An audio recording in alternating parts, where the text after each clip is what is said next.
On our Sunday pause today, I want to talk about neuroplasticity. It's a topic that I'm really fascinated by, and I think it's a topic that we all need to know something about. Of course, the research is not new, it's been around for a while. But when I learned about Norman Doidge's work through the book, The Brain That Changes Itself, and I learned that we are not doomed to live the personalities, be the personalities that we were from the time that we were born, and the personalities that developed out of circumstances and our environment that we lived in. When we're not doomed to be that same person and we actually have agency and empowerment to change our personalities, to change our perspectives, to change who we are through the science and the understanding of neuroplasticity, it was like a real aha moment for me. Now, several scientists have already studied this and experimented on it. I came across Dr. Norman Doidge's work. In his book, The Brain That Changes Itself, he talks about people with disabilities who have suffered strokes, may have Parkinson's disease, had limited function of their neurological capacity.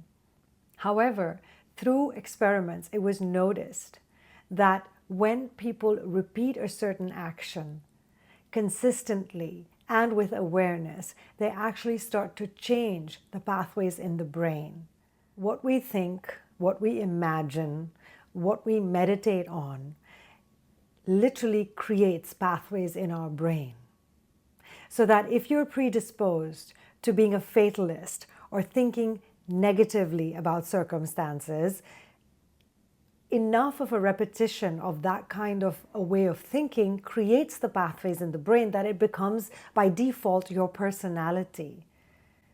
But it is so liberating to know that you are not imprisoned by that you actually have the agency to change the neural pathways in your brain, which suggests that any activity or skill or a personality trait that we want to get good at and that we want to be part of our personalities, through repetition, we can actually start to create, we can turn on the genes, we can create the neural pathways in our brain where those ideas, those thought patterns, and those new ways of being can become a part of our personality. In effect, we can literally change the structure of our brains.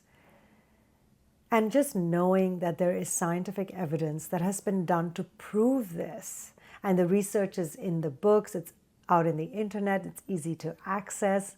If you type in neuroplasticity and you read about the different experiments that have been done, it is really eye-opening. The research shows how neuroplasticity really helped people regain ability of their muscles when they had lost them through some trauma.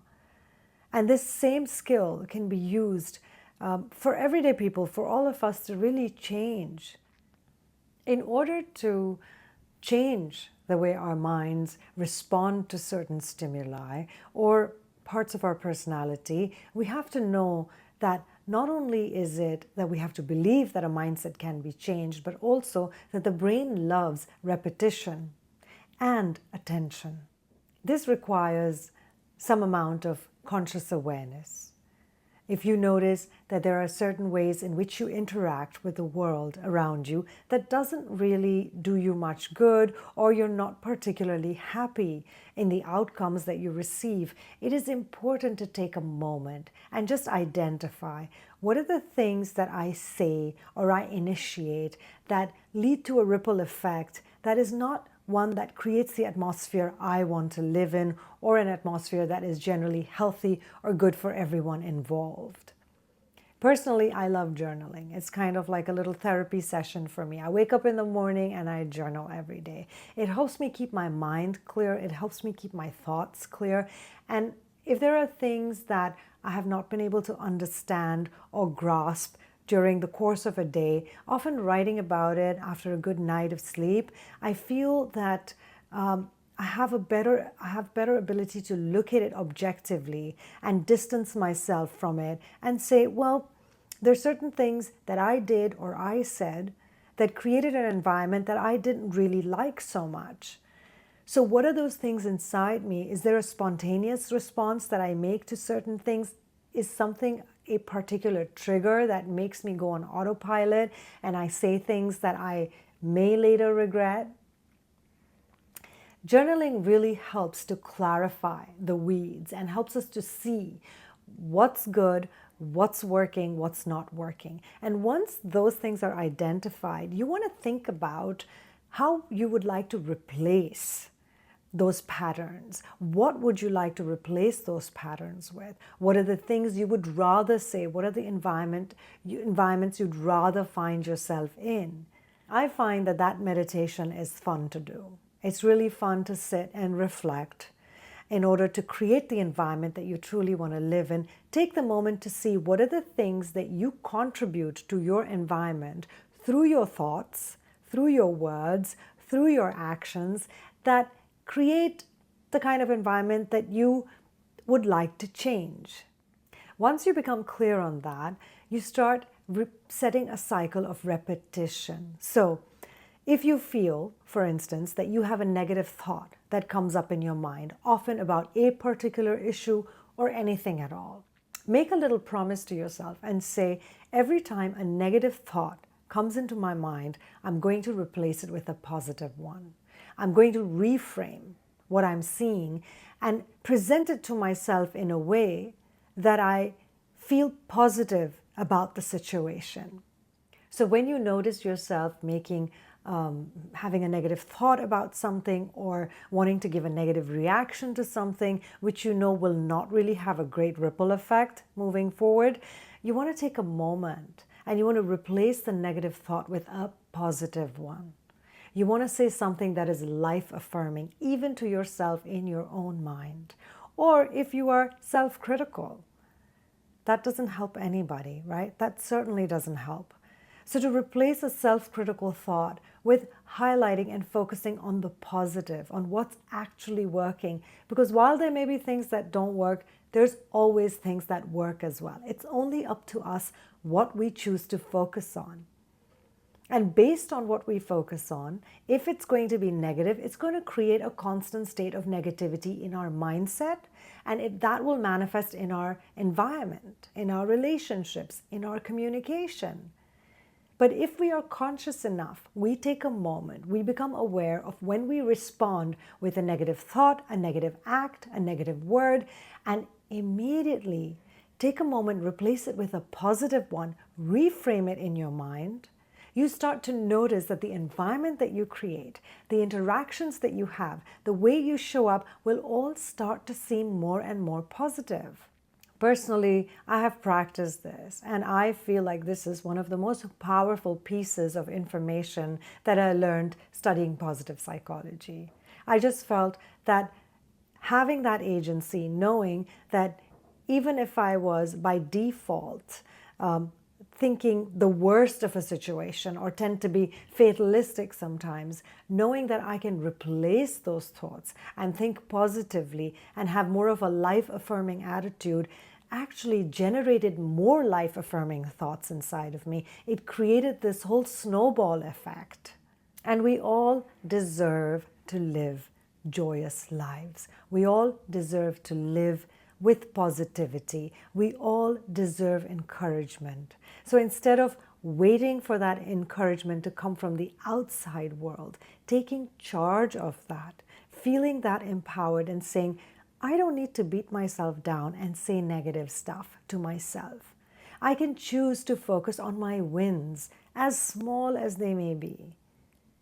Because that simple replacement of a negative thought by a positive one will change my entire internal environment and therefore the environment that I find myself in. So remembering that repetition, being honest with yourself, knowing what is good, what needs work, and then really committing to repeating the good stuff. And even this can even apply to like a habit. For instance, if you'd like to inculcate the habit of working out every day and being physically active, committing to yourself a specific hour of the day to go to the gym, even if you don't feel like it, just show up, go to the gym, do a little something, even if you don't do your full routine.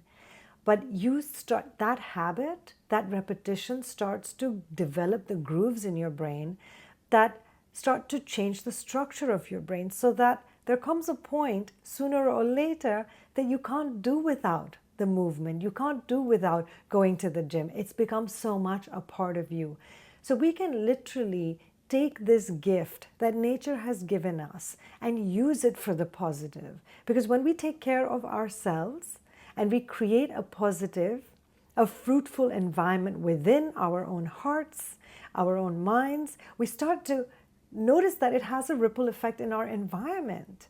It changes our interactions, it changes our relationships, it changes the spaces we walk into, because we are walking in with that energy of being positive, on focusing on things that are working, so that when you focus on the good grows. If you focus on the negative grows. Whatever you put your attention on is only going to expand. So take a moment this Sunday. Sit quietly and reflect on one thing that you would like to introduce into your thought patterns or into your daily life. I hope you will share in the comments below what you incorporated in your life that is a positive, that works for you, that you know is healing for you, is good for your mind, it's good for your heart, it's good for your soul, it's good for your body. I hope you take one thing, whether it's yoga, it's meditation, it's prayer, it's reading, whatever it might be. That one thing that you can introduce into your life and then watch it become a part of your inner system, your inner world, as you dedicate at least 30 days to showing up every single day and committing that little amount of time towards that thing that you need to do for your well-being.